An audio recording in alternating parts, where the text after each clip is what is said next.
that is put on by the boys is called leg one.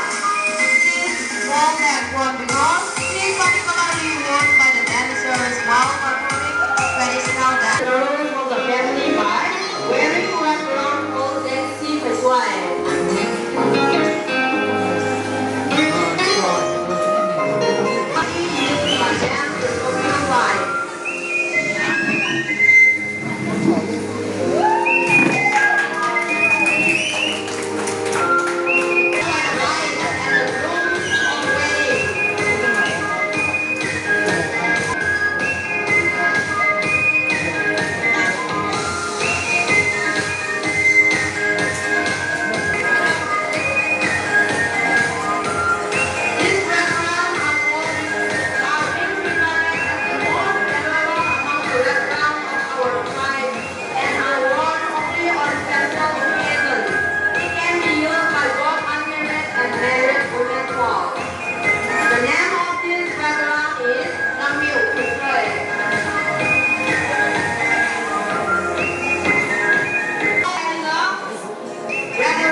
Worn by unmarried ladies, showing that they are one of the females glowing and blooming at their beautiful stage.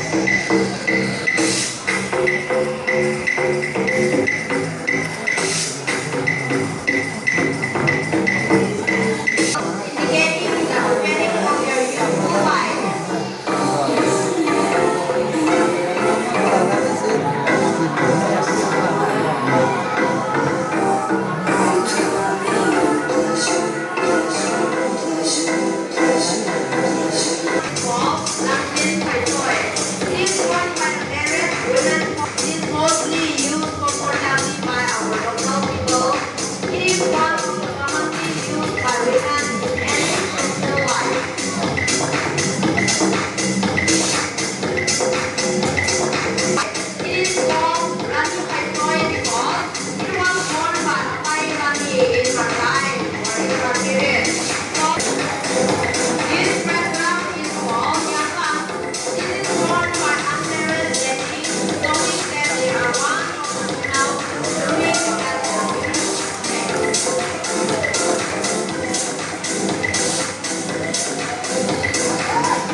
Thank you.